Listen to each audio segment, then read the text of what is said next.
No one's done this before, ever, globally, in the recruitment space.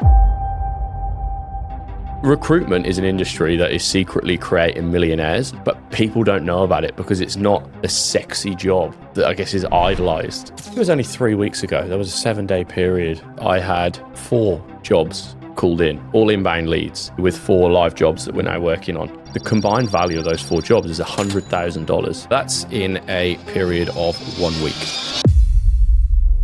This gives people the chance to career change and, as I'd said, utilize and leverage all of the past knowledge, connections, network, experience that they've got along the years to ensure that they don't need to go backwards, and if anything, can probably go 2 or 3 times forward from year one.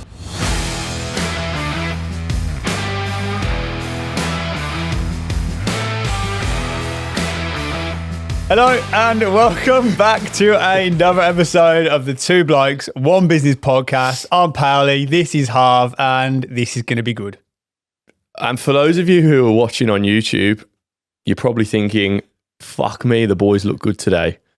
And you'd be absolutely right, because we've got a new skincare routine, thanks to our mate, Benny Handler, who is, what we calling him, the 26-year-old, 41-year-old. He looks amazing. Yeah, we went on his podcast actually, didn't we? A couple of weeks ago. I think it comes out in December, which was a cool story in itself. But we just went for coffee after, and I just said, mate, come on, let's have it, mate, because you are not 41.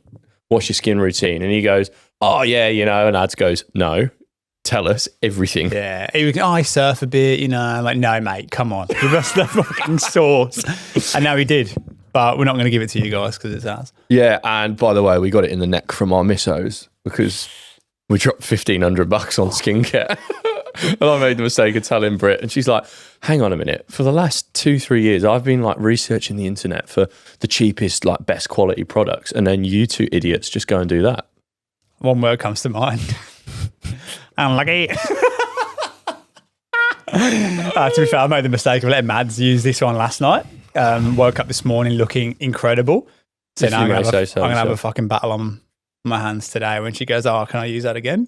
And I'm like, you can, but so yeah, you can't. $5 of bloody scoop it. Don't use.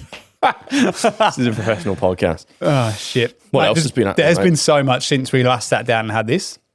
I'm married. You are? Yeah, we had the minute silence from all the women in the world. Obviously, another good man's gone. Yeah. Quietest minute in the history of life. Obviously, it's a minute silence, you dickhead.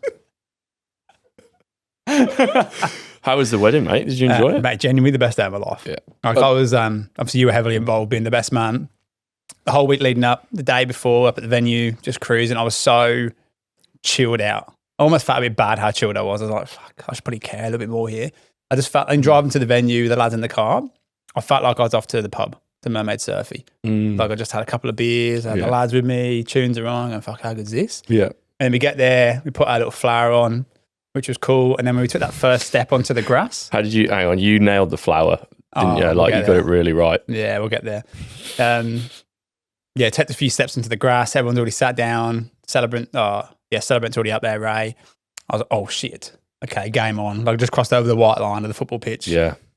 Here we go. But still real happy, real excited, nervous energy. And then I'm stood up there. Obviously, all the lads are next to me, and then the bridesmaids come down one by one. Awesome, amazing. And then Mads walked out, and I'm not a crier. Bang.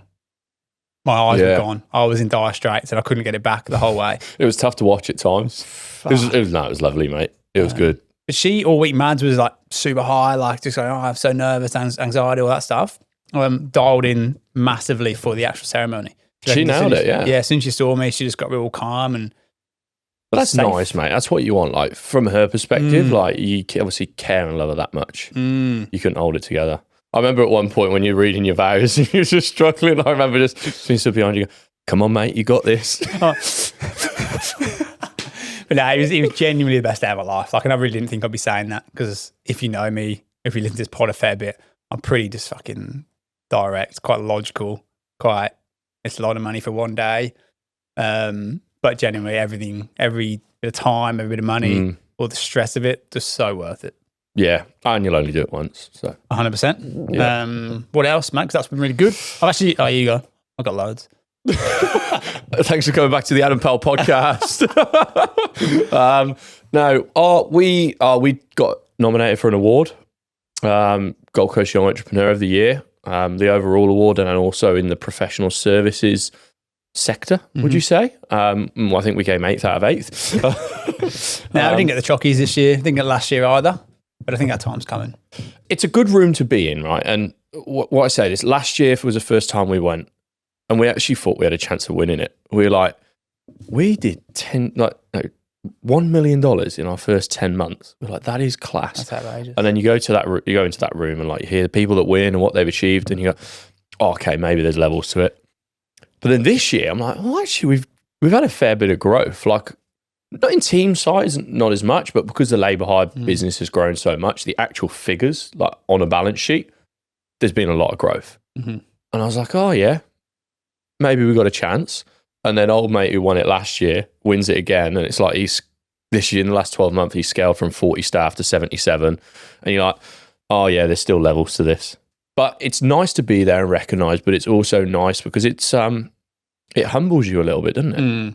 Even like the feeling in the room. Like last year, obviously I'm super competitive, so I walked in there fucking pissed off that we didn't win, which obviously in hindsight was never going to be the case. But this year I just felt like we were in the right room. I didn't feel like, I wasn't that annoyed we didn't win. I was just comfortable and happy to be there and have the whole team there. A big table of 10 was cool. Everyone got glammed up. So I guess we were talking about imposter syndrome, right? I didn't have that at all. Yeah, I was really happy for all the winners, like genuinely happy for them, like happy that we were there in the mixer. Yeah. It's cool as well for us. Like, obviously, we're in the people game in recruitment. And I did a post, I think it was yesterday, or by the time this comes out, maybe a week ago, on Instagram about award nights like that are a 7-figure room for us. And the reason being is that every person in that room, or every person that owns a business in that room, the business is performing really well and growing very fast. Obviously, every business like that needs really good people.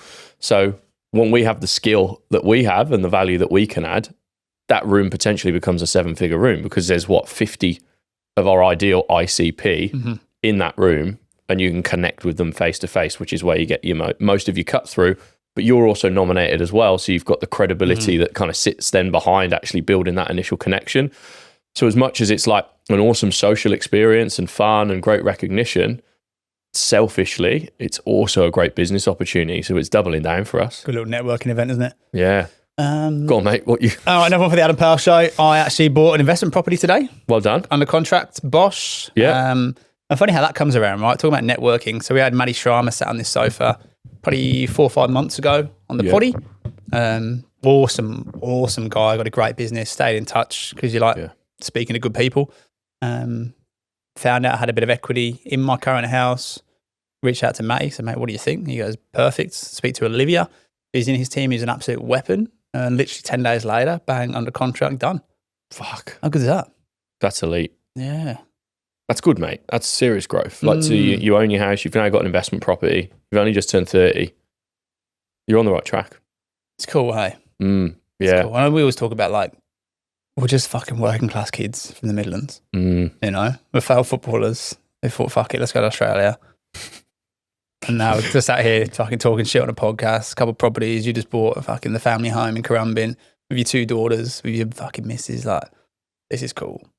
I think in our heads we're still these working class kids as well, which is it's a superpower, isn't it? Honestly, it doesn't feel like it's happening to me in the weirdest sense. Yeah. And I don't know if this is like some fucking way to deal with trauma in life. Like, it feels like in my head I'm me, but then the person who's buying this property and doing this cool shit, it happens to someone. I can't really fucking explain it. I'm sure. No, I'd see what you mean. My toxic trait is I'm like, where's the catch? Yeah. When you've grown up and it's not a sob story, but you've dealt with a few shit things along the way like we have. When good stuff starts to happen, my toxic trait, I'm always waiting, where's the catch? I'm like, life's going well, business going well, podcast, all this. I'm like, I'm going to get run over or something. I hope so, because you got 50% share. Just call it Well Consulting. We're laughing. The Well Podcast, Well Consulting. That's my podcast anyway, remember? Oh, grow up, mate. Grow up. I think there was another couple of things from memory. The last one. Okay, here we go. the next time you hear my voice on this Oh, fuck me, podcast, dude. what? No, Come on. listen, this is serious. The next time you hear my voice on this podcast, I might just sound a bit different. Like, I will never be the same again, because on Friday we are going to see Oasis, and I've waited my entire life for this. And I'm waiting for you to start laughing. It's a dream I've had since I've been a kid, and you know when like you think your dream's never going to happen because obviously they're split up, and now it is. I don't think I'll ever be the same. I kissed Blake goodbye on the weekend, just gone. I said, Dad's not going to be the same when you see him again. Yeah, he's going to come back wearing a bucket. Mate, question for you, serious question. Okay. Would you rather be able to do one show like as an Oasis team member, or captain Man United at Old Trafford against City and save a penno in the last minute? Oh boy. Nebworth, you're in. So I was just thinking, fucking Ebworth was good. Yeah, you're in there, mate. You're fucking rocking. People throwing bottles of piss at you and you're catching them. If I was Liam Gallagher for this hypothetical, 100% Nebworth. Even when we were pro footballer, I said I'd rather be a rock star than a pro footballer. Yeah, you played in goal like a rock star. Oh, shit. That is good. That is good. But today we've been itching to get to this one. And again, if you know me by now, I'm very, very impatient. Bought a house in 10 days. Like, fuck it, I'll do it. Let's have that one. I'm surprised it took you that long, to be honest, mate. Yeah, I got married, didn't I? Oh, yeah. Selfish. Cheers, man. But this is the one. Like, we've dropped a few little teasers in over the last couple of months. Something coming. We can't share too much. We actually even started rocking our merch on the pods too, for anyone who watches on YouTube. And we fully dress the same today. Yeah. And this isn't just a cool new clothing brand. This is a fucking new business, mate. This is a new business. Well, how long have we been planning this for now, mate? I'd say we've known we needed to productize something for a while, because what we've done to our lives, like, fuck, there's got to be a way. Yeah. Go on, you're going to say I just something. love the fucking game of entrepreneurship, right? Yeah. Like we've just got the bug. So Yeah. Harwell's awesome. We love this business and what it's about and how it represents us. But it's still very reliant on time and us actually being there and picking up the phone and speaking to clients and doing the magic. So we're like, okay, how can we build something that leverages what we've got at Harwell and the skills that we've acquired, but is slightly different? We can make money when we sleep, or we can service many people kind of one-to-many rather than one-to-one. And create more impact as well. A platform that, you know, unless we scale Harwell to 100 people, there is only a certain amount of businesses that we can change through the right people, or a certain amount of job seekers who we can help move on in their career. But this platform is different. We can create impact on a much larger scale, even globally. And the idea was first born probably around March. And we started talking about it more. And it got to the point where we were like, we believe in it so much and believe it will create such change for people that are probably feeling incredibly stuck. Like, we would be doing the world an injustice if we didn't actually have a crack. No one's done this before ever globally in the recruitment space. So we were like, we're happy to go and be the guys that try it. We believe in it fully. That's why we've poured so much time, attention, and money into it. But if it doesn't work, that's fine. We're the guys that have gone and tried it. But I can't see that happening. I just don't get it, mate. Like, I guess the origin story, right? There's two parts to this. We start on this selfie with Benny Handler, who's run the Buyers Agent Institute so successfully for a few years now. He was a buyer's agent, grew a massive business, Cohen Handler, exited that, and then went all in on BAI, right? It's a very similar but different type of industry to recruitment. So the seed was planted with him, and we're lucky, again, with the skincare, of course, but also his business acumen, kind of having him in the pocket as a bit of an advisor to what we should do has been fucking life-changing. Like, and again, that's another topic in itself, right? The people you get access to and the people who help you, and they're getting nothing in return. That's a full podcast in itself. But that's where the idea came. And then we go, well, what about us? What's our story? Whereas I was, when I was 30, I'd be 22, 23 when I got the job at Hayes. Awesome. I got no baggage. I've got no mortgage. Have we told them what it's called yet? I don't know. Have you? I don't know. We didn't. Well, I won't get that. Okay. Yeah. So we had no baggage, right? Just got into recruitment, fell into it like a lot of people do. And if it didn't work out, I fucking would have done something else because I was young and I could go and make those decisions pretty quick. As long as I pay my rent, everything else will look after itself. Yeah. Lucky, really good. And it worked for me. And obviously the life we'll talk about in a second, it's given me is fantastic. But what if you're not 22? What if you haven't got that carefreeness? What if you've got a couple of kids? What if you've got a missus? What if you've got an investment property you need to service a loan for? How do you then come and get access to this world and this lifestyle that recruitment can give you if you have got things to lose? And when we kind of started working through that and going, shit, okay, think of all the people who have got so much credibility and knowledge and network in what they've chosen to do for 5, 10, 15 years, but they don't want to do it forever. They want to do something else. But they can't go be Adam Powell at 22 and take a job at 40K and see if it works out because they've got too much on the line. But what we've built here gives those people the opportunity to not start from scratch, right? Yeah. Not go back to zero. You get to leverage everything you've done for 5, 10, 15 years, people you went to uni with, the people you worked with for the first few years, the boss who then took you to his new company, everyone you see at the barbecues in the same profession, the networking events, all of that work and that foundational stuff you've done for years, you can now leverage that and pivot it into a new future. Connor, editor, drum roll please.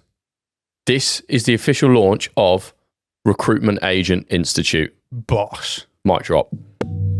I think we needed to tell them what it is because otherwise you're going deep here of what it is and they're probably going, what are we talking about? No, Recruitment Agent Institute. This is going to be a global online education platform that gives people the chance to career change, maybe early on in their career, but we naturally see maybe a lot of people that this could really impact the most, mid or even late to career, gives them the chance to career change into something new. And as I'd said, utilize and leverage all of the past knowledge, connections, network, experience that they've got along the years to ensure that they don't need to go backwards. And if anything, can probably go 2 or 3 times forward from year one. Well, mate, we're sat here, right, talking about, I've just bought an investment property, awesome. Talking about this new business we're launching, amazing. So I recruit in construction, right? PM, CA, site managers. If I'd have had 5 years, 10 years, 1 year working within construction before I started recruiting these roles, I would have saved myself so much pain, so many fuck ups, would have gained a lot more money, a lot more traction early doors. Because 1, I could speak the lingo. 2, I could really talk to the actual motivators of the people I'm speaking to because I've been them, right? It's not speaking to a made up imaginary person. I've been in their shoes, so I can connect a lot easier too. And then if I'd worked in there for a couple of years, all my mates are then candidates. My old bosses are clients. The leverage you can do straight away. What's taken us, or me, 7 years in recruitment to get to this stage, genuinely would have taken half the time at the most. It's really honestly a cheat code. Like when recruitment gets really, really fun is when you can walk into a meeting with a client or a candidate, if you're recruiting, especially high level jobs, and you can talk the lingo and you can talk with the same, or not the same level of knowledge because they've obviously lived and breathed it, but you can talk enough to at a high level to hold that conversation. That's when this gets really, really fun because you have insane amounts of credibility. And you just get better, right? Your strike rate gets better because you understand it more. Imagine like if you had that tenfold on day one, more so on the technical knowledge and the credibility than perhaps a recruiter that's done it 10 or 15 years. Like that would be like, I wish when we started in recruitment, I didn't have to fumble my way through trying to learn the industry to be able to pick up that phone on day one. Mate, I've actually been like a qualified accountant for 15 years now. So I've worked with people like yourself. I know how hard it is to hire. I know how fucking bad some recruitment services can be at times. I know the active market on Seek is never good enough. I mean, I know the actual impact that the right person can have to your job and your team and your business and surrounding, members in the business. Well, I spent 15 years doing that, and now I want to transition and help solve that problem. Bang. And that is it. Like if you've got that level of credibility, that is exactly how and why you explain what you do and why you're doing it to your next candidate or client. And you can't tell me the way you deliver that then is so real, so authentic, and so genuine. right? Like you've literally sat in the shoes, spoke to the good recruiters. You know what a good process is from afar. You spoke to the shit ones. You know what not to do. You know how the shit one made you feel. You know, where you felt a little bit ghosted. You felt like you didn't have enough information, potentially made a fool of yourself. If you went to an interview that really you weren't the right fit for, that pain you can felt for having gone for that shit experience. So you can harness that and give a world-class experience and make sure people feel that way rather than the shitty way that you did. Plus all of the quick wins you're going to have from calling your old bosses and your old colleagues. And then obviously the way that we've trained people at Harwell, right? Like we've got it down pat. We've got a system and a process and everything's pretty AI enabled. And that's what we put into, I guess, this box. So we can't teach you how to crunch numbers in accountant. That's not us, right? What we can teach you is how to speak to those people, understand their motivators, understand why they'd move, how to build connection, build empathy, build trust, the systems to use to track people, make sure your follow-up's on point, the outreach to use in terms of making sure you're reaching as many people in the market as possible, the way you rock up to client meetings, the prep you do, the structure you work through, follow up on the back end. All of that recruitment stuff is a learned skill, right? Just like learning how to be an accountant was, which you've already done. Yeah. So what we're going to teach you is this little box here, this little stopgap where you go from accountant to recruitment business owner, recruiting your niche. We're going to give that box in the middle. There's so many levels to it, man. Like I'm sat here now thinking like there's so many levels to the technical side of things. Like as an financial controller or head of finance, whatever you might be, imagine going and sitting in front of a business owner and going, okay, what's your strategy over the next 2 years? Mate, we actually want to acquire another 65 venues in the next 2 years. Geez, like what's your strategy around raising capital for that? Bang. Compared to Adam Powell at 22, I've recruited construction that says accountants. Oh, hey mates, are you guys like hiring at the moment? Yeah. Oh yeah, we're doing hiring 65 venues. Okay, like how many people do you think you'll need to do that? Yeah. Like, what a shit fucking question. We've got a database with 6 million people on. Like just that one question there, they go, okay, this guy gets it. 100%. Yeah. That's the technical side. I think what we should dig into before we go too deep into the weeds there, who have we created this for? Because we've both been through a journey where our entire life growing up, everything was geared towards being a professional footballer. And this was very different. It happened to us earlier in life. But I remember from as long as you can remember, like when you're 5 years old, in England, you want to be a professional footballer. You work all the way, you finally make it like we did for 5 minutes. And then all of a sudden, you get to the top, you get dropped on your ass and released. Or in your case, you go, oh, fuck, actually, this isn't like what it was cut out to be. This is not what I thought it was. Well, I don't know what I'd do next. Like, what's my plan B? And you always have that sense of feeling trapped. Now, imagine that if you're in your 30s or 40s and you have dependents such as children, you have mortgages, and you also have that feeling where you've been to university for 4 or 5 years, you've studied beyond that potentially for industry-specific qualifications, and then you've spent 10 to 15 years working in a sector. All of that must feel pretty overwhelming to then go, I'm 30 years old, potentially got 30 years left of my working career, and I feel trapped. I don't know what I want to do next. Every option I see to go and start again and start something new, I potentially have to lose 50% of my income, which as a family, we can't afford to do. What do I do? Oh, okay, I just spend the next 30 years miserable and unhappy at work, where we spend such a large portion of our life. That's not healthy. And there's two types of people in the world, right? There's the victims, and then there's the people who go and make a change and take action. The victims are probably not listening to this podcast because it's not for them. Probably a bit too full on in terms of the way we talk about what you should do with your life and what you could do. But the people who've got that fire in the belly, right? They see people on Instagram going and getting after it, and they go, fuck, that person's not too different from me, right? They know people around them who've gone and started businesses and done things with their life. They're not too different from me. They just need the path. They just need the vehicle to go and absolutely maximize it. That's who this person's for, right? Yeah. If people are still listening to this podcast, because we're pretty unfiltered with what we say. If someone's still listening to this podcast, they're the sort of person that this could work for, because they're someone that continues to show up every week to this podcast, try and learn something, try and get better. We're talking about how we've changed our life. That person deep down, I think, wants to make a change. And again, we're just two working class lads from the Midlands. All right, there is nothing special about what either of us have done. Harvey was on roofs in the middle of winter in England. I've stood in the middle of shopping centres handing out scratch cards. I've made coffees, made cocktails at bars.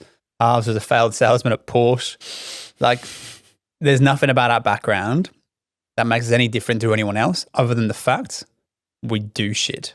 Like, when we have an idea, we fucking give it a massive crack. And then if we fail, we learn why, and then we go again. But we've kind of mastered the art of quieting that little voice in the back of your head. Yeah. Definitely still there. 100% it's still there. Particularly now with this new venture of RAI. It's never been done. Yeah. But what we've learned to do, and I've kind of cracked my own brain here, is it's never been done before. What if it fails? Two options. Okay, you don't do it. Okay? But then what if your competitor sees the opportunity as you have, has bigger kahunas, goes and does it, and it works? Now, the feeling of seeing that, or thinking of seeing that person do what I had the opportunity to do, but I was too scared to do, is way, way harder and way more painful than actually doing it and failing in itself. So that's how I've kind of cracked my own brain. You are AI'd them. I love it. Nailed it. What are the other reasons we're doing this, mate? I think one of them is that we've recruited in corporate for a very long time. And there's a lot of times where we perhaps, again, speak to people that are unmotivated, don't know what to do next in their career. I've had countless conversations with people that have even asked to come and work for us. But we see so many times good people that hit a ceiling and are capped, and there's nowhere left, nowhere else for them to go. Like, in terms of performance, unless the person above them leaves, they can't continue to excel. But even from a financial perspective, you know, they're performing incredibly well, and they might be on the same salary as two other people in their team, and they're doing double the output, getting 3 times the results. Or they're working a 60-hour week, and at the end of every month, the number on that paycheck doesn't change. And as a result, they might get a pat on the back or a thank you or some free pizza at lunch. But that's because they're trading time for money.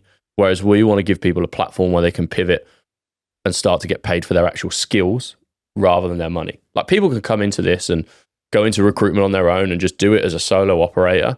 They might choose to work 40, 50, 60 hours a week, and the financial returns on that would be exponential. Or as they get good, because they learn that little box we're talking about of recruitment, coupled with all of their past leverage, knowledge, and expertise, they have the potential to earn 30K a month, which is the base mark we're trying to build for these people.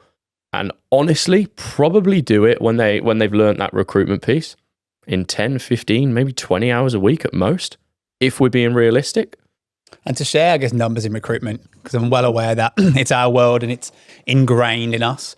30K a period or a month in recruitment is kind of your pass mark, right? If you're working at a big corporate as we were, that keeps your manager from looking at you and looking at the person next to you who's done 20K. Yeah. Right? It means you've made good money. The business has made money from you. If you're working in a company, on to the next, pat on the bum, off you go. So achievable. Pat on the bum, I think HR might have a problem. You can't do that anymore. That's why we quit. But in terms of numbers now, and I always struggle to share our numbers, right? I was screaming a little bit for it, but I think it's important for this. That for me and Harvey in Harwell, our 30K, if you like, our 30K equivalent now is 75K. So every single 4-week period or every single month, our expectation of each other is I will bill 75K and so will Harvey. That's a good number for us with what we've got going on. That keeps everything moving. Everyone makes good money, life's good. But the caveat there is we don't just recruit anymore. Okay, like, yes, we run the business. That's pretty fine as well. But there's team management we do. We've got this podcast that you listen to right now, which takes time. There's the new business that we're launching. It takes a lot of legwork. There's AI automations that I build in the background. There's funnels that Harv's built for the new business. So in terms of time investment, mate, I'd say... Even the management of our staff. I'd say 15 hours a week we're recruiting. Fuck me, if that at times. And yes, I've done it for 7 years, but again, I hadn't ever worked in construction.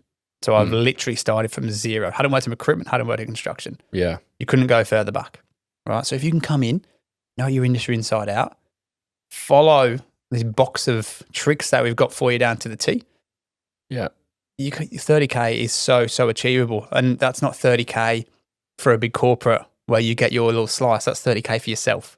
That's $30,000 But let's go back to the top of that conversation where you said our pass mark, 5 years for me and 7 years for you, is $75,000 a month. And we're recruiting maybe 10 or 15 hours of the week.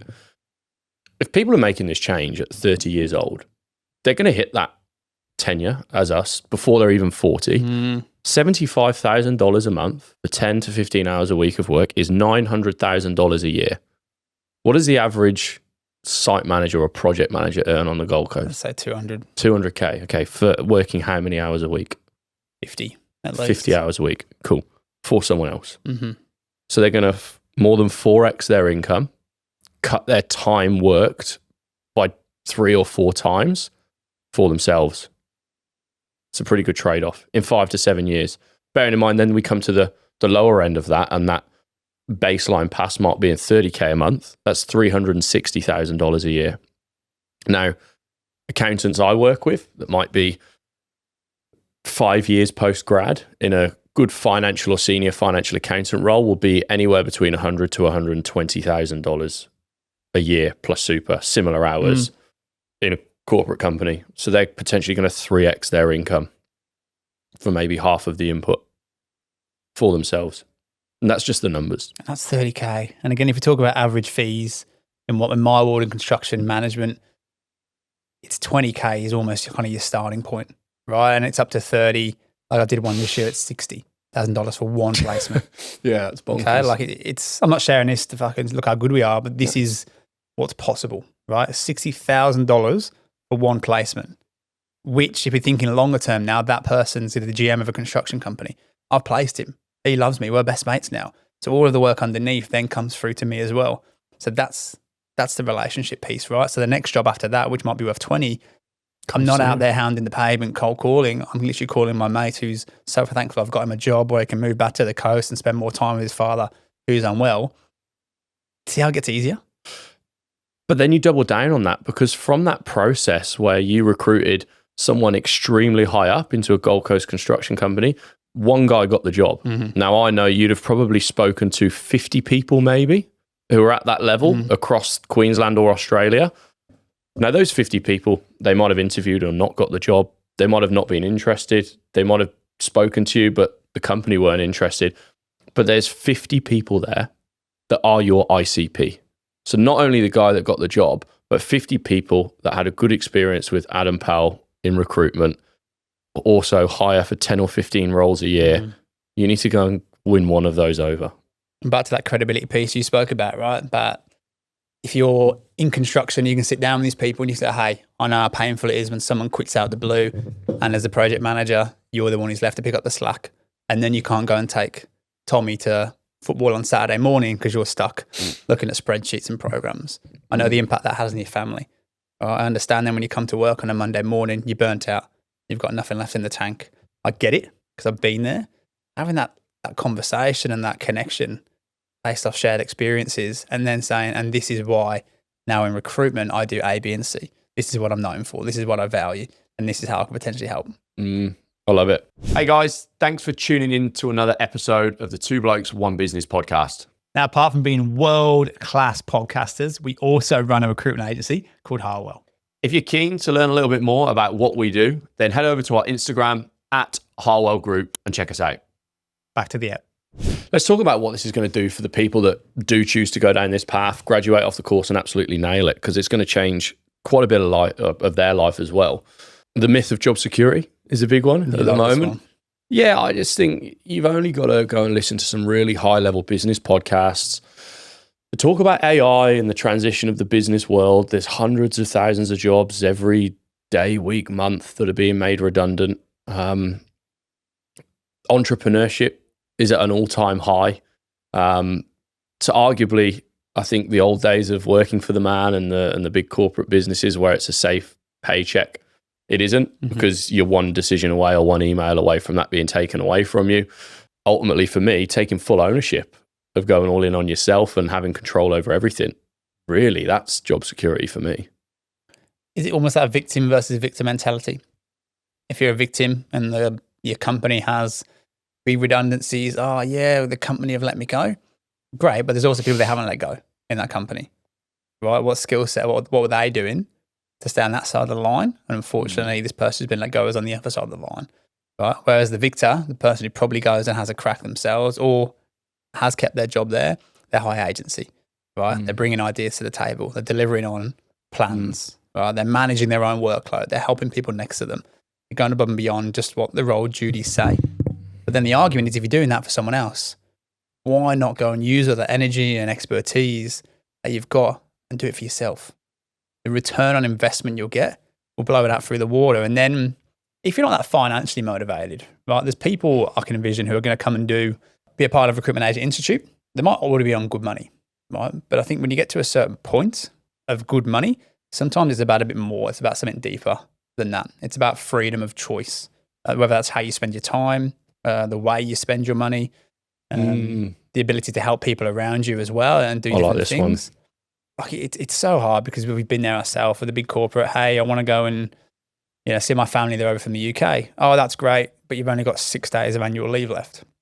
Shit, I don't want to use all 6, but I don't want to see my family. What do? You're hamstrung, by decisions that aren't yours. Whereas if you go and do it for yourself, yes, there's a cost to everything, right? There's a cost to not working at all. You're not going to have a good business if you never actually do any work. But you can make that decision yourself and have a really good balance of my family's here from the UK. I'm going to go and take the week off and spend time with them because I know I've got a business that's got good systems, good processes, good automations in there. I might have a remote professional helping me as well. The things are still churning. And I've got relationships with the key clientele that bring in my 300, 400, 500 grand a year. Freedom's the biggest one. I think I've probably only worked this out in the last year or two. Maybe it really bedded in when we started talking about this business. But freedom, and there's so many levels to freedom. We've spoken about financial freedom, what this can achieve. You get paid for your skill, not your time. You could do it in 15 hours a week, but you could also go, I'm going to work 45 hours a week this week and absolutely bring in some massive cash. Financial freedom of things like my partner, Britt, she's been a stay-at-home mum for the last few years because we haven't had the financial pressure where she has to go back to work. She's been able to see both of our children through every single developmental phase of their life. Like she's seen them both say their first word, Blakey take her first steps. Like she's been there every single step of the way. And that's very, very hard at times. Like what mums do is incredible. But she's not going to daycare, picking up a child. Fuck, she said her first word today. Or she started walking today. Like she's living that. And that's an incredible thing in itself. That's the financial freedom alongside you want to go on holiday or the boiler breaks. It's not, fuck, how are we going to pay for this? Financial freedom of I can pay to fly my mum over from England. I can pay to fly my sister over from England. Like you can actually give back. Like that's a feeling and a purpose that is a lot deeper than going, I want to earn 500k a year. That's just financial freedom. Yeah, that's one that hits home for us. Like if you could see us now, right, all me and Harz ever wear is our own fucking branded merch. Our RAI stuff, Harwell stuff. 1, because it's cool, but 2, because we're just not fucking flashy. I'm wearing a pair of dirty Air Force Ones. These are from Zara. These are $70. Yes, there's money in our world, right? There's money in the business, which is great. There's money to invest. There's bought this second house, awesome. We could go and buy watches and shoes and fucking all that other stuff, but we don't. So I send money home to my family every month to help my nephew go through a school that's catered to his needs and his flourishing. That's better money well spent. Harves looks after his family when they want to come over here. He gives them, they come and stay with him. There's no money to spend on accommodation. He'll pay for their flights to get them over as much as possible. So his mum can come and see her granddaughters. Right? Surely that means more than just buying a fucking new iPhone or a new pair of shoes. But that's a decision you get to make when you've got the ability to make money for yourself. You're not just looking at, okay, I want to save 20 grand. I can save $1,000 a week based off my salary. Yeah. I've got to save for 20 weeks. If you really dialed in and said, hey, I need 20 grand, you could dial in for a week in recruitment and you turn that around. Yeah. It comes back to your purpose and your values. Like I know for us, that sense of value and family and providing, like being able to do those things, regardless of the actual number it might be to pay for the flight, just that sense of providing gives us such a big sense of fulfillment. Like and it's been incredibly freeing as well. But that's just financial freedom. What else have we got? Family freedom. That's the biggest one. I think. Like, I haven't got a family as you do, but you take Blakey to school at Thursdays, right? That time is locked in, right? Because you've got the choice to do that. My favourite day of the week is Thursday because I leave the office at 3:30, whatever it is. I go and pick her up and she goes to this little bush school and they walk up this little hill and she's always at the front. And even in the morning, she's gone, Daddy, you pick me up today in your big car? I'm like, yeah, I'll pick you up. And she comes up and her face, she's looking, and then as soon as she sees you, her face just lights up. She's like, Daddy, and just runs over. I just had this biggest smile on her face, gives you the biggest, longest ever hug. Mm-hmm. That feeling is better than any other feeling you will ever get in your life. And the ability to go and do that, I only do that once a week because she only goes once a week. Mm-hmm. If she was there every day, I'd probably go and do it every day. But that the ability to go and do that is incredible. But the ability to not have to ask anyone to go and do that is the freeing part. Creativity as well. I don't think we had this jotted down in our prepared notes, but I didn't realize how creative I was until we started Harwell, and the ability to make the brand whatever you want. The marketing strategies that you want to do, it's all yours. You can really express that, which is so fun. And it's something I actually love doing these days as well. Yeah, that's been cool. Just it's a blank canvas. It's just your own thing. You literally create what you want. I think one of the biggest myths about recruitment is that it's for the gift of the gab, natural salespeople, right? If there's one thing that we've learned from literally working with and seeing hundreds of recruiters, is that from any walk of life, from any personality type, from any demographic, you can be successful as long as you're authentic. That's the key, right? If I'm this person with the gift of the gab, but I try and be a real quiet, timid, process-driven person, not going to work. Vice versa, right? If I'm someone who's so knuckled into a process, follows things to the letter every single time, communicates with a lot of empathy, if I then try and be this loud, brash salesman, people are going to feel the authenticity and you're going to lose. Let's go through it. I did a post the other day on Insta and I said, ask me some questions. I had a couple of questions come through. It was about this new platform, which we hadn't fully launched, so people might have been shooting blind. Let me get them up. I hope I can find these now. I thought you were going to say shooting blanks then. Oh boy. Okay, here's a good one. You kind of just touched on it. I don't have sales experience. Can I still do recruitment? 100 million %. Why? Because it's not about selling. It's about problem solving and finding solutions. And if you've got the credibility to know the problems these people are facing, then you've got the tools to then find them the solution. Sales has got a bit of a dirty word, right? It's got a connotation to it. So recruitment, if you are selling, you're probably coming at it a little bit wrong. Yeah. The way, in my opinion, the way we do it at Harwell is we listen to understand, we ask questions to understand, and then based off the answers and the problem they've got, if we think we can offer a solution, we do. If we don't, we'll then find someone who can. Yeah. Or if the company doesn't need recruitment help, we'll let them know and tell them things they can do to solve their problem that isn't investing in us. Common misconception. Sales, obviously, there's a connotation to sales and people naturally think of a car salesman. A car salesman's selling a product, an actual physical product. Recruitment is a service. Yes, the outcome is we find a person for your business, but we're not fucking selling those people. We don't have a stock or a warehouse full of these people. Someone comes in, 5 years experience, accountant, and you just go, aisle 4, so I get the 4 keys out, mate. We're not selling the people. We are a service provider. And sometimes the start of that service is you come in and you discover. So you actually, you said, you either say, we can help, or no, we can't. But you're providing a service to go and find that. And when you start to learn the value that your service can achieve, it's no longer becomes selling because you see it differently. The ROI that executive or that business owner is going to get from the right person, normally 5, 10, 20 times their actual investment to you. You're just a vehicle that's helping them get the right person in their business to get that outcome, which in turn is saving them their time, which is far more valuable than what they'll actually pay you. When you learn it like that, you're not selling. And it's a skill. I think it's like we did a funny video when we started Harwell. talking about paying a professional, right? Go on. What was the video? Give us a live replay. Fuck, I think I'm going to get it right. It was like, my toilet broke the other day. Instead of paying a professional, I tried to do it myself. And now I'm covered in shit. That was good. OG Harwell. What I mean by that is recruitment genuinely is a skill. There's a way to manage the process. There's a way to uncover someone's motivations for leaving. There's a way to uncover what the company actually needs to hire versus what they think they do, right? You can go and do it yourself. And everyone has and will try. And then they'll probably get burned. They'll probably have a few gaps. And then they're going to pay a professional. So that's what this is, right? And this is kind of why we think RAI is so powerful. There's a lot of Adam Powell 22-year-olds out there who are just giving things a crack.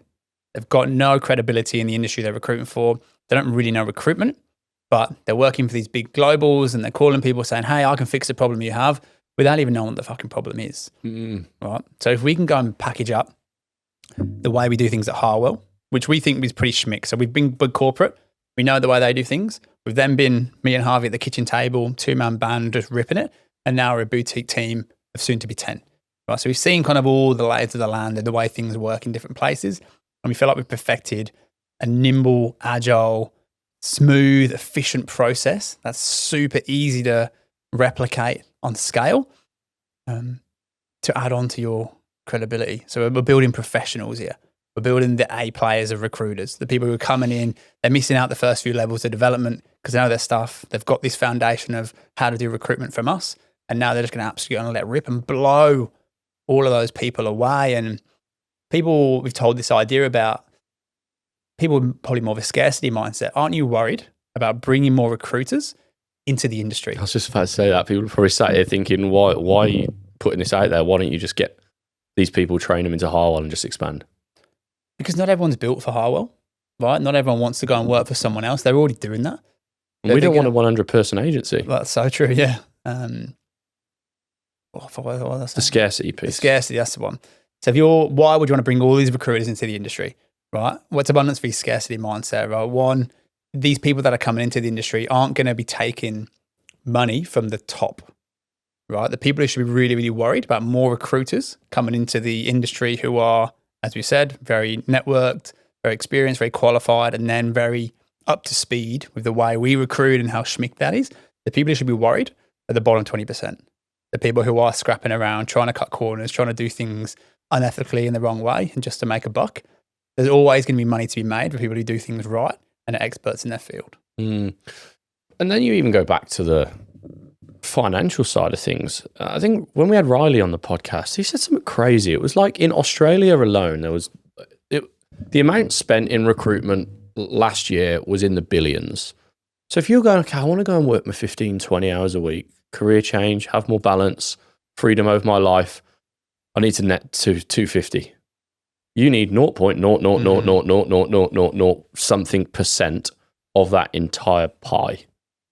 Like, do you think you've got the right work ethic? Because you already know, like, you've already sat there been thinking for a long time, I'm destined for more. So straight away, that's going to put you ahead of a lot of people potentially in this industry. You've got then the credibility and the experience that you're going to go and be able to do that. There's another reason that we asked the question, why don't you just pull all these people into Harwell? The journey we've been on and what we've changed our lives has honestly been astronomical. Like, I've shared a fair bit. Before getting into recruitment and Harwell in particular, I'd struggled a hell of a lot with my mental health. In COVID, I got down to my last $50 in my bank. Like, the transformation we've been on, it's all because of recruitment. And that's too big not to share with more people than the amount of people that we're happy to hire at Harwell. We're based on the Gold Coast. Our magic is that it's in person. It's very niche and personalized. So if someone in bloody Orlando catches hold of this and goes, yeah, I'm in, we can't bring that person into Harwell. So that's why we've decided to build this platform so we can actually create real impact and change, hopefully, thousands of lives across the globe, which in turn will change thousands of partners' lives, thousands of kids' lives.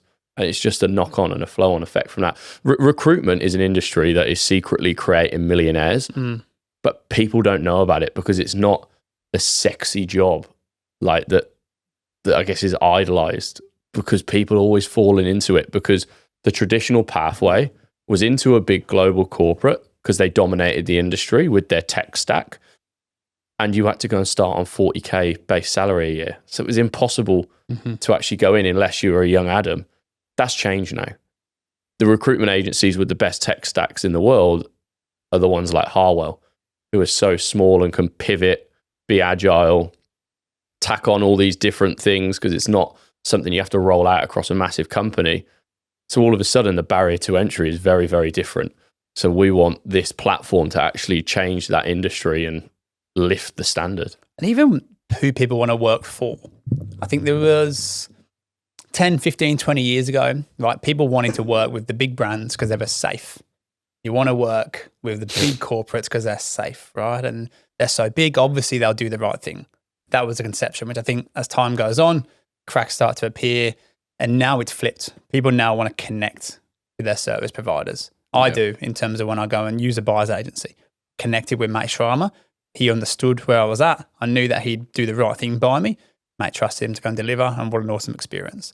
People want to work with people they can trust and know they've got their back, which in the big corporates, you can't get that because the seats are always changing so much. The person you speak to today probably won't be there in 6 months, and the person who replaces them probably won't be there a year after that. So you have to build these new relationships all the time. If you can be the one constant in your business, in your agency, and you're the person that the relationships stick with, the compounding effect of doing that time and time again, that's when it becomes easy. And you almost feel bad sometimes of how easy it can be. Now, like, recruitment's not easy, right? There's razor blades. Champagne and razor blades, they call it. Yeah, champagnes and razor blades. Like, the highs are high and the lows can be low. But sometimes when you get that momentum, you've got your client base, the work starts coming to you rather than you finding the work because of the reputation you've got, the referrals you get, the service you give. You can make 2 phone calls and make $20,000. And sometimes you go, this can't be fucking real. What's the catch? But there is no catch, right? The service that you're providing to the company who's paid you 20K, that PM might go and win them a tender for 100 mil, knocks it out the park, they make a 10% margin, great, there's 10 mil on their bottom line. 20K for a PM's cheap at that point. Happy days. I think it was only 3 weeks ago. There was a 7-day period. Again, obviously this is relevant to doing it for 5 years now. There was a 7-day period. I had 4 jobs called in, all inbound leads, whether they saw content, relationships I'd built over the years, 4 phone calls or messages to me with 4 live jobs that we're now working on. The combined value of those 4 jobs is $100,000. Now that's in a period of 1 week. Now, again, if we didn't have all of this other stuff happening in our world, I could knuckle in. We'll fill those jobs. I'm not saying we won't. But if I was just me on my own, maybe with 1 support staff, within 2 weeks, I'd say those 4 jobs could be filled. Bang. In 2 weeks, from 4 inbound leads, there's $100,000. Perm recruitment is a ridiculously high profit margin. You need a laptop, which most people have, a phone, which most CRM systems now that are recruiter specific have phones built in, and your CRM system. There's no licenses, nothing. That CRM system and a couple of other tools might cost you maybe $500 a month. So that $100,000, obviously you're set up as a company and you've got tax and stuff like that. That's pretty heavily margin based. I'm so excited for this. It's so good, man. Like, I just, every person I've spoke to about it, right? And I've spoke to people who would be the ICP, they're career people working in roles. I see the light bulb go off and they're like, fuck, yes. I speak to people who are Benny Handler. They've done the similar kind of thing in different industries. And they go, this is the recruitment specifics of it. Okay, there's no license. This is the money you can make. Bang, the light bulb goes off. And then we speak to people who we really look up to in business. Same thing, the light bulb goes off. Like, it just makes sense. There's nothing like this out there for people. And there's going to be this perfect subset of the population, right? And it's not for everyone. It's probably a real good disclaimer. If you're someone who is always looking for the world to come and fix everything for you, and you're looking for someone to come and launch $100,000 into your bank, and you always moan that things aren't fair and life's hard, this really is not for you. Okay, please go and stay in the job you're in where you get told what to do each week, you get told what hours to work.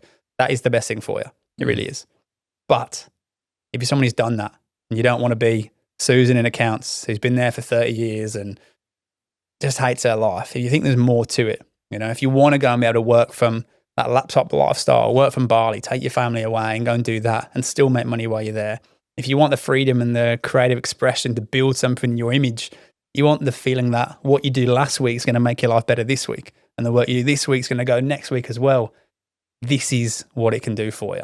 You can't fake this fucking enthusiasm. Right? I am ready to absolutely let rip on this. Yeah. It's so good, man. I was having a real cool conversation on LinkedIn over voice messages with a lady. I'd say she's in her 20s. She's from the north of England, like our Rosie. She's already moved to Australia, right? So she's the type of person that backs herself, take risks, quite fearless, right? So she's already on the right track to all the traits that can make a really good recruiter. She works in the mental health space. Now, exchanging a few voice notes, she explains, she's just like, look, I just feel like I'm destined for more. She's like, I'm super passionate about the mental health space. I don't see my end goal as just being a mental health nurse for all my life, but I want to make big impact and change in that industry, along with thinking I've just got more in me. Like I can achieve more than what I'm doing now. And I want to create financial freedom. When I go and have kids, I want to have that time freedom, that family freedom. So she's saying all the right things. And I'm just like, we're about to launch founding member slots, which we'll talk about in a minute. But I'm just talking to her. I'm going like, you are the exact person that if you move into this space, you will be a millionaire over your lifestyle. That's before you even go into, that's just her as a person, like the traits that she's got. That's before you even go into the side of, okay, her niche will be mental health.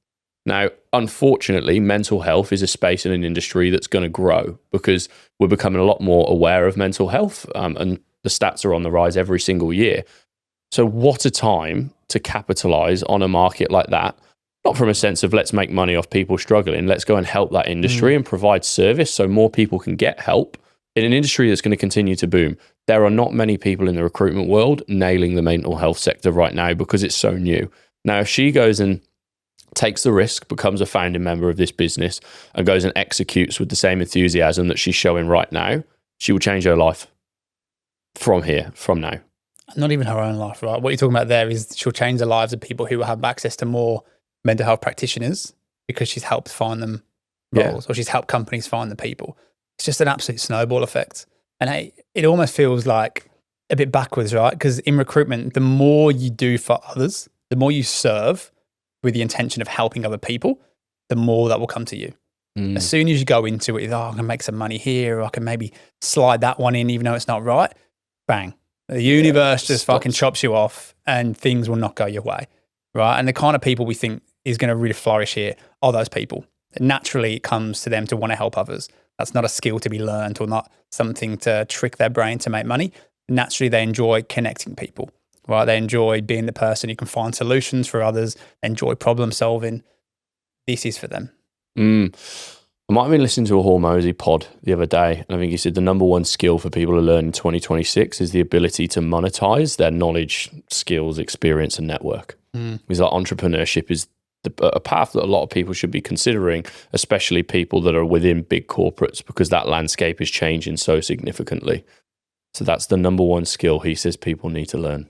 When we built out, I'm not going to get too much into the weeds here, but when we built out what we wanted to cover in the course, the first part is mindset and belief. I'm so aware of how we felt before we started Harwell, working in a big corporate, all of the chatter inside that business of, that person's gone out and failed, why would anyone leave here? No one does it as well as we do. All of that toxic kind of nonsense that people tell themselves in those companies to make themselves feel better. To having to go against that and then start your own thing, it's fucking scary.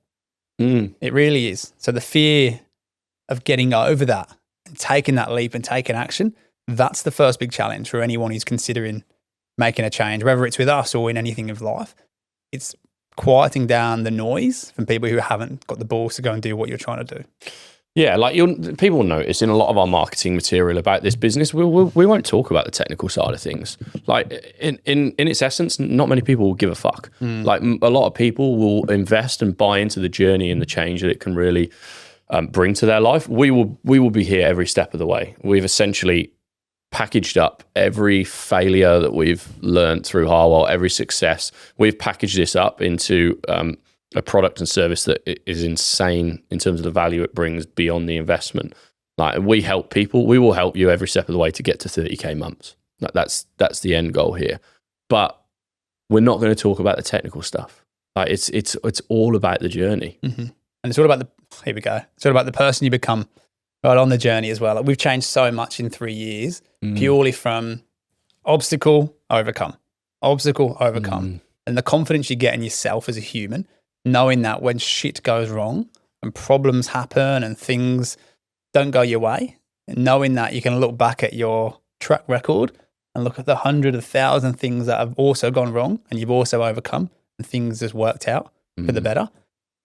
It's a different level of energy when you can get into that rhythm. Right? Life's not easy for us. Shit goes wrong in Harwell and the podcast. Your fucking mic fell off earlier. But you just kind of get on with it. And we've got that self-belief now that we can go and conquer things. And I just want people to have that as well. And I think doing something like this, it's the perfect opportunity to put it all on the table. What's the release valve for people? Right, someone comes in, they invest in the upfront course. Mm-hmm. They learn the content alongside their current job and career. Like we've built for this to be consumed in a period between 8 to 12 weeks where people can do it at home and they don't need to jump straight in, buy the course, fucking quit their job tomorrow. But what's the release valve? Okay, they go and do the course. They either decide, hey, this isn't actually for me, which is fair enough and great, or they decide it is for me. I'm going to quit my job and I'm going to try. But then it doesn't work. Mm-hmm. For whatever reason, they don't like it, whatever it might be, they can just go back and get another job. 100 million %. If they're in something where there's pretty much labor shortages in every space in the world right now, you can't tell me if you tried this for 6 months to a year and you decided it wasn't for you, you couldn't walk back onto a construction site tomorrow as a very impressive PM and pick up another job and pick up where you left off. Mm-hmm. But really be better for it as well. Not on your CV necessarily for a construction, but in terms of yourself, the fact you've gone and learned how to recruit at a high level, you backed yourself, you've done something, you've tried something different, what you learn along the way, you'll be going back into that construction site as a more developed human being. Yeah, it's getting back to the deathbed wisdom, isn't it? And it's the same reason full transparency, when we decided this was a business that needed to happen, we didn't have the fucking time. We have maxed ourselves out, but it was that deathbed wisdom of we couldn't help. Well, we could never get to the end of our life and not do this and go, oh, what if we did? We're like, we're going to be the guys that fail, that fucking find out. If it works, and we 100% believe it will, amazing. But one thing we were sure, that we would never get to the end of our life and go, what if? And I think that's the same kind of question people need to ask themselves if they consider something like this or just any decision like that in general. Because if they ask themselves that question of, okay, what if I don't do this at the end of my life? Am I comfortable with that? Fine. You probably don't need to invest in the course. But if they're not comfortable with that, then there's enough in you to actually go and action this and make a change. I know the kind of person I am, right? And if I was listening to this, I would not be able to not take action. Like, whether it was of this or whatever else is in the back of them. But we might be talking about this and listen to the pod because I think we're good lads. But really, this isn't for them, right? Whatever kind of person or background they've got, this is not. But there's something in the back of their brain. There might be a builder. They might want to start their own building company, right? They might want to start their own accountancy practice, right? Whatever that leap is, don't die trying. Fucking give it a go. Yeah, I love it. Right. Let's tie this off. We're obviously super passionate about this business model. We think it's going to work. This official hard launch in Jan, but we are opening up now 20 founding member slots for people that want to come on board and be part of a founding member cohort where there will be additional benefits, I guess, compared to when we launched the full course and scale it globally in January. So we're actually going to start having conversations with those people now. If there's anyone listening to this that thinks, fuck, I need to have a chat with the boys, then you need to go and check our Instagrams out and send us a message. Mine is at Harvey Rivers Official. What's yours? That's Adam Powell. Oh, wow. But let's talk about those founding member slots, mate. What are they going to get? So the course obviously is an absolute byproduct, but really what it is these 20 people are like your first child. Right? They are what, as a parent, you measure yourself against. because these first 20 people, their success is literally going to mean the success of the business. Yeah. So if in 3 years' time you sit on it and you want to go and join in 3 years' time, the proximity to me and Harvey probably isn't going to be a tenth of what it's going to be for these first 20 people, because we are personally invested in getting you to 30K, right? Yeah. That's what all of this time and energy and money we've spent on this business is for, to help people like you get to 30K a month. Mm-hmm. As much as the course is the course, for sure, that proximity is what you're going to get. And you're also going to get, and this is my little special one here, the Recruitment Master GPT. So whatever questions you've got relating to the content, related to recruitment in general, we've built a GPT that's tailored towards more beginners or kind of early intermediates. That knows all of our SOPs, it knows all of our processes, it knows everything about the course and what we do at Harwell. That's there for you to go and leverage as well. So rather than wait for one of the live calls, rather than reach out on a message and have to wait a couple of hours, you instantly get essentially our brain have access to you straight off the bat. Yeah. And through the proximity that Ad's mentioned as well, what we'll get to do, say you decide in the next few days you're going to become one of those founding members, you're locked in, you're on board. We're then going to also teach you some mindset hacks and lifestyle changes that you can make now, because there's still a 2-month period before that will actually kick off, that when you come to start in 2 months, you're going to already be along the journey of being a different person, because until you actually change your internal of who you are and your habits and your daily routine, it's very, very hard to change your external. So this isn't just technical recruitment, it's about that holistic approach. So we'll set those people on that journey now, and that's through the same kind of routines that we go through. So when they come in through the door, yes, through the proximity and the extra add-ons like the Recruitment GPT, that's going to accelerate their success so much. We're also going to guide them personally through that next 2-month period to ensure that they're in the best condition and state to go and absolutely nail this. And even time of the year, like by the time you come out through the other course, you'll be looking at probably the end of that quarter, right? Jan to March, and you'll be launching your agency, starting your new business in 3 to 4 months. Fuck. Like that's how real it's going to be. And people are going to be taking action, right? So you can, or you might not, but just know whether you do or not, other people are. Other people are going to be sat probably on the podcast as testimonials saying, I listened to this episode, I took action, the boys guided me through, they were the shoulder to cry on, the arm around, and the really safe hug. And now 3-6 months later, I'm taking my little boy to Fiji for a holiday whilst also working. I'm making 30K a month, working 20, 30 hours a week, right? I've got that fire in the belly back. I look forward to a Monday. I don't get the Sunday scaries.